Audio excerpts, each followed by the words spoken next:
Salams from the People's Dispatch studios here in New Delhi. I'm Siddhantani and you're watching Daily Debrief. On the show today, we're reporting on a long-awaited grain export deal between Ukraine and Russia.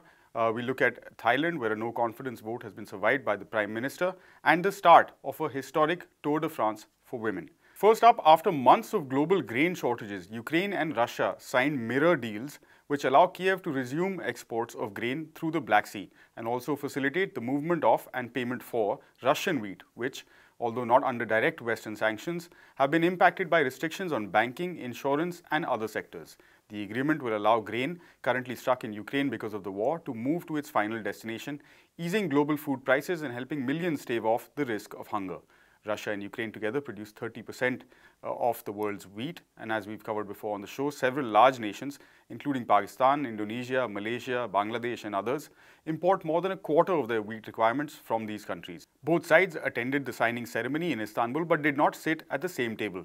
Russia's side of the deal was signed by Sergei Shoigu, the defense minister, followed by Ukrainian infrastructure minister Alexander Kubrakov, who signed the identical agreement. A day after the deal was done, though, Ukraine reported missile attacks close to the Black Sea port of Odessa, in which it said several civilians were killed. The incident highlights the uncertainty that still exists, despite both sides having signed on the dotted line. I spoke earlier to NewsClick editor Prayuth Chan-ocha to understand the importance of the agreement and what impact it might have on the wider course of events.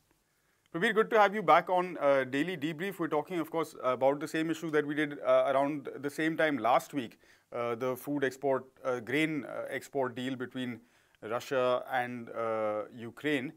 The agreement has now been signed, but like we were mentioning earlier, lots of questions still around how the implementation will work, how long it will take, and what kind of then steps forward might happen. What is your reading of the current situation, including the diplomatic aspects of the actual signing of the agreement?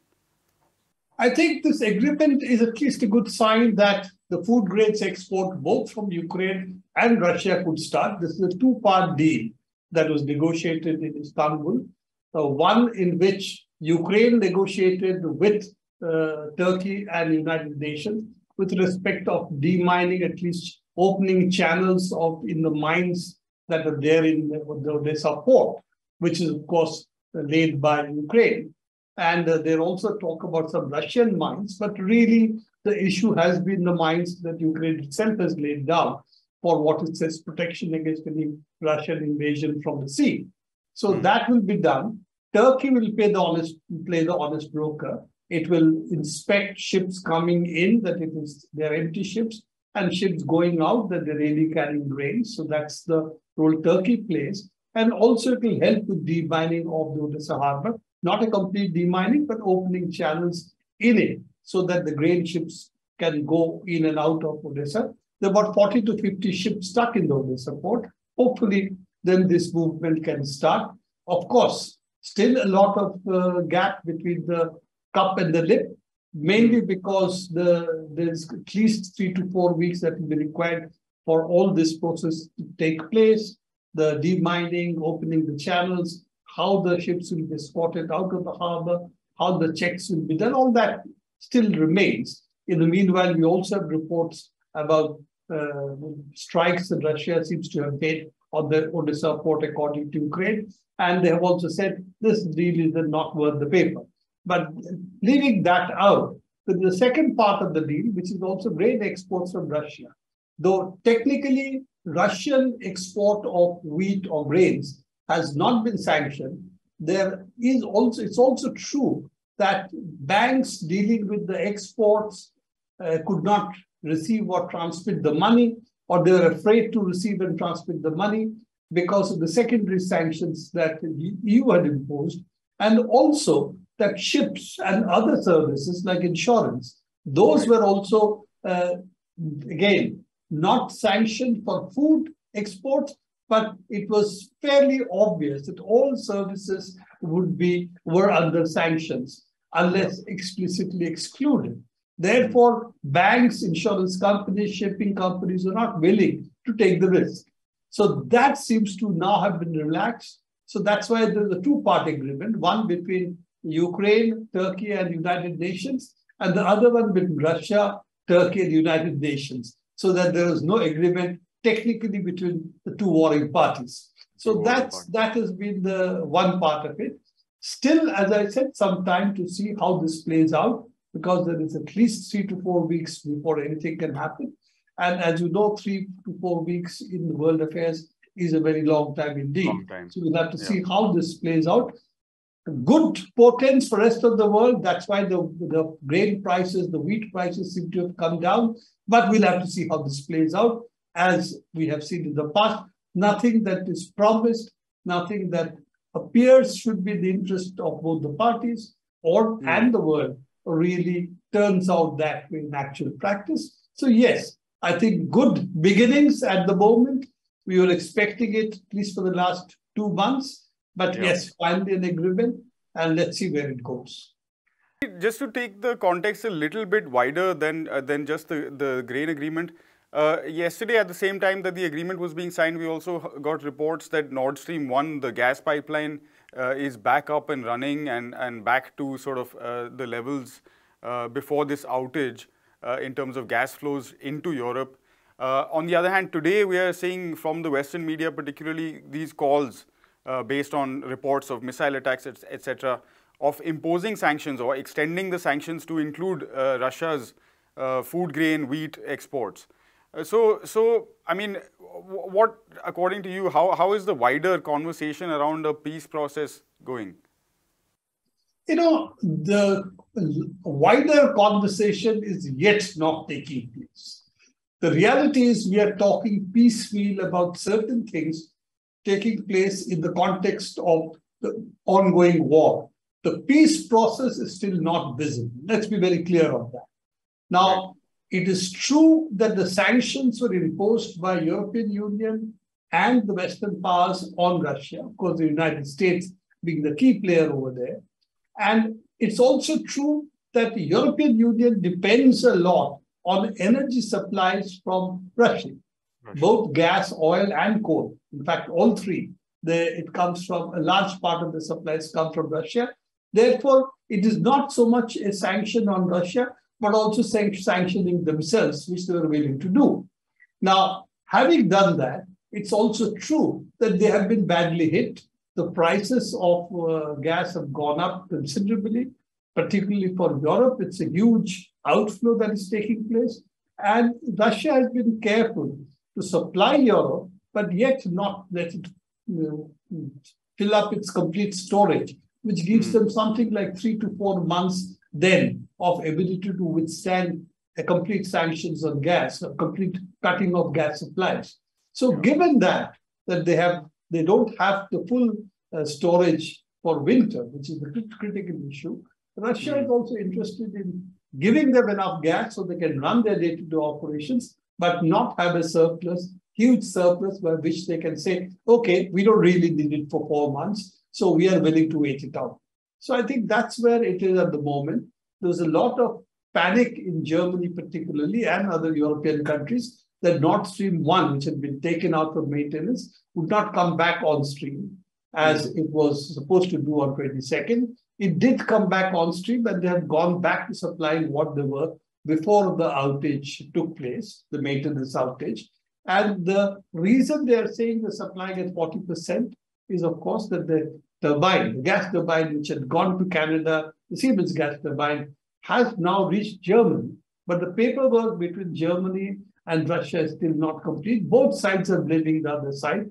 And we don't, as we know, in the fog of war, for us to speculate who has done what is not a very easy exercise. But it does seem that the turbine has not gone to the Russian station, which does the pumping station, which is at one end of the Nord Stream, which is very close to Finland. So it has to reach that specific station. And how that paperwork will be completed seems to be more through press releases and blaming each other than actually talking it out and really, doing what needs to be done. At the moment, we are not privy to who is to blame. So therefore, we will not play the blame game and say, oh, so-and-so is at fault, so-and-so is at fault. But it is very clear that trust between Germany and Russia is not at the moment of the highest order. And therefore, misgivings exist on both sides. Russia is saying they have to see the paper to see what are the guarantees they're giving for the turbine, whose responsibility will it be, has Canada really lifted the sanctions on this turbine, etc., etc. Well, Germany said they have to tell us where to take which station, which export import point will we have to take the turbine, where it can go to Russia. So it seems to be more the lines of communication at the moment are taking place through media rather than with each other. All right. Thanks very much, Prabir, for that important update on a positive development, at least in the short term, once, of course, things get moving, at least in terms of food supplies. Thanks. Thailand's Prime Minister Prayuth Chan-ocha has survived a no-confidence vote, a fourth such vote in Parliament. It seems to be his last major test ahead of general elections that are due in less than a year. 4 days of grilling ensued, all of which were broadcast on live television. The 68-year-old Prime Minister, who is a former army chief, secured enough votes on Saturday to guarantee his position as Prime Minister until the term officially ends in March. For more on this story, as well as what's happening in Thailand, I spoke to People's Dispatch's Anish. Anish, with just about a year to go to elections, what was the need for such a major no-confidence motion against Chan-ocha at this point? Yeah, so one of the things that the opposition pointed out was basically the corruption allegations that they raised against the Prayuth government, which is not the first one. Corruption allegations have been raised in previous no-confidence motions as well, but also in the last 2 years, especially during the COVID, or what they allege to be COVID mismanagement on the part of the Prayuth government. So, and on top of that, Thailand is going through a major economic slowdown. It's not a recession yet, but there is a significant slowdown. It was something like 1.6% growth last year, which is one of its lowest recorded in recent history. So obviously there are issues of price rise, rising inflation, and also a whole set of other issues that the government is not able to manage at this point. Obviously, there are global factors at play, but there are issues with how the government is managing these distresses that is actually harming an average Thai on a daily basis. So on top of that, a bigger issue is obviously the opposition's claims, which to a great extent is true. If you look at how the government even came in the first instance, which is the recession in democratic spaces and democratic rights in the country. We have seen that ever since the protest that happened in 2020, where you have had activists being hounded, being judicially prosecuted, being spied upon, now as we recently have read about, and so on and so forth. And this is not just limited to civil society activists, but also opposition leaders and opposition parties. So there is definitely this anger against the political repression that is happening right now in Thailand. Anish, if you can just elaborate a little bit, in a sense, give us a brief, I suppose, report card on the state of democracy in Thailand. It's a difficult thing to say because obviously the Thai government claims that it is a properly functional democracy, but even in the last election, the general election that was held in 2019, we saw a definite manipulation of the system. And obviously the system itself is rigged to begin with. We have the upper house, which is entirely appointed by the military regime that existed before the Prayuth government became, quote unquote, civilian. So in that, there is definitely a significant civic military sort of government in place right now, and that has its own downfalls, obviously. We have seen during the COVID-19 pandemic, the restrictions or the counter-pandemic restrictions that were placed on public movement and gathering were used significantly against protests, against labor rights organizers, against civil society movements, and even democratic protesters. Recently, this month even, in fact, after winning a key victory in their struggle for higher wages and pending wages, garment workers, unionizers are now facing prosecution for violating these COVID-19 restrictions. So this is the sort of hounding that happens, that even when they win their battles, they have to face various other kinds of judicial harassment and prosecutions and so on. So this is a very commonplace instance right now. Even opposition parties are not immune to this. When there were protests against the Democratic Party headquarters, recently you had a couple of activists being prosecuted again for the same violation of COVID-19 protocols. So this is the sort of situation that Thailand is in right now. We have seen recently the Pegasus software, a report showing that Pegasus software being used on at least 30 activists during the protest in 2020 and 21. And that shows the extent to which the government has, and there has been a mixed response. On the one hand, you have a minister actually admitting that the Pegasus software was being used and he was aware of it. And on the other hand, the police is completely denying these claims. So there are obviously, even the government does not have its script right on whether or not it is spying on its people. But reports have clearly shown that the Pegasus software was being used. And as we have seen across the world, it was used by governments to spy on its people. So this is the situation where we're looking at. And obviously it is alarming for the Thai people and their push towards democracy. We have to wait and see what will happen in the next upcoming years, because until March next year, when the general elections are expected to be held, it's not still scheduled, obviously, it's too early, but it is expected to be held there. So we have to wait and watch what will happen till then. And finally, cycle racing's most famous competition for men ends on Sunday in Paris. And on the same day, another race, an important race that has the potential to massively expand the sport's mass base and global image. The world's best female riders will compete in a viable multi-stage event that marks a shift in the landscape and perhaps for the first time allows female riders to consider the sport as a professional career choice. The Women's Tour de France is starting after a gap of more than 30 years. But it now seems, thanks to big data and virtual cycling competitions during the pandemic, organizers have woken up to the reality of there being interest both from spectators, audiences around the world, as well as sponsors in a women's tour. Senior sports journalist Sharda Ugra spoke to me earlier about why she is particularly looking forward to this new event. Sharda, an exciting Sunday on the cards. The men's Tour de France ends, of course, and another one begins. An 8-day women's cycling, multi-day, multi-stage cycling event. It's a sport that you have watched and followed and covered, I have no doubt. What are you looking forward to the most?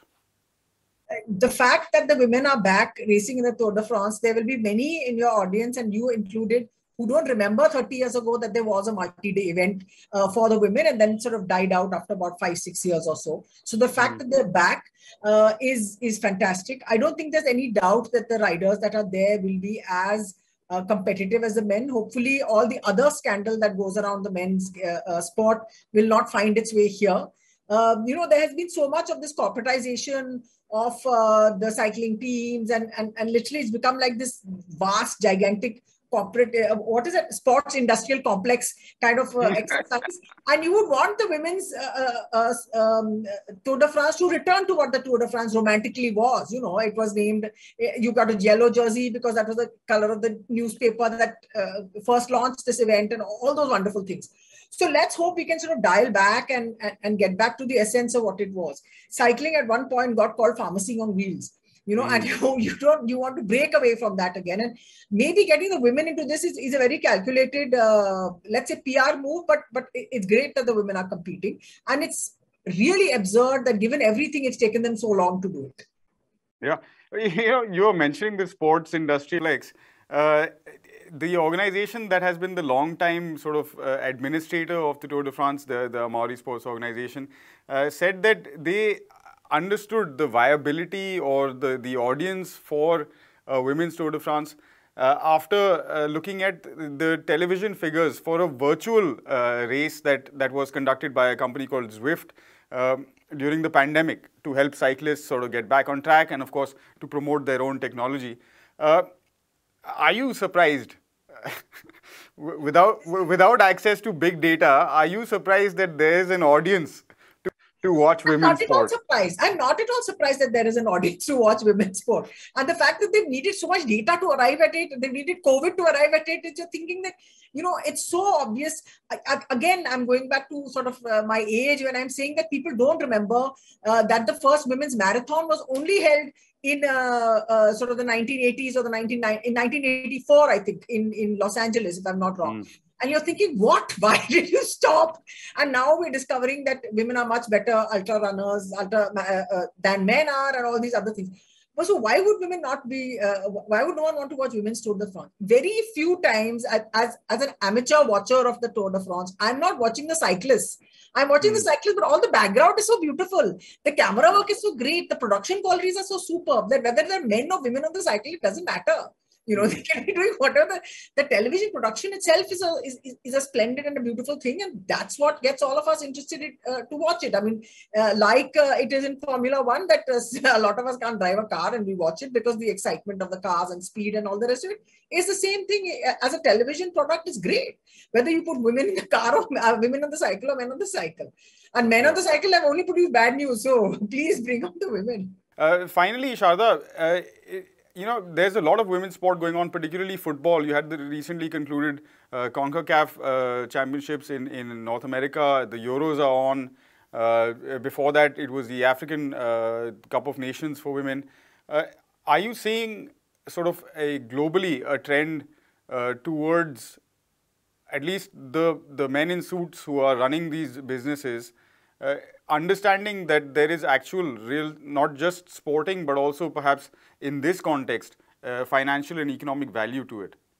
I think it's taken them a while, and they've needed data to support what are basically common sense sort of issues. We're seeing that in next year is the 50th year of the WTA, which is the most successful and lucrative women's sport in the world. That's women's tennis. And you're seeing these, and you're literally seeing. And automatically, what you automatically start to do is compare. So again, the sort of pumped up male sports that we see, and you just see this slightly tempered down version of women's sports when it comes to marketing and management and all the rest of it. You don't have women tennis players complaining of being bullied by anybody, and you've got a 6'4" man complaining that he got bullied by another giant tennis player. So all those things just seem odd, and it make the women's game has such good all across sport, has got such sort of goodwill and such great examples for role model and all the rest of it that are going as compared to what's happening with the men, that you would have thought that they would have arrived at this at least 5 years ago, if not now, at least 5 years ago.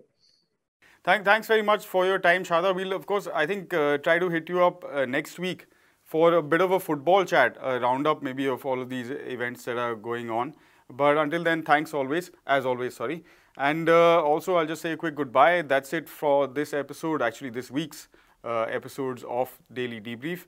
We'll be back again on Monday. Until then, from Sharda, myself and everyone here at People's Dispatch, thank you very much for watching. You can, as always, for more details, head over to our website, peoplesdispatch.org, for more details on these stories. And do give us a follow on social media for regular updates.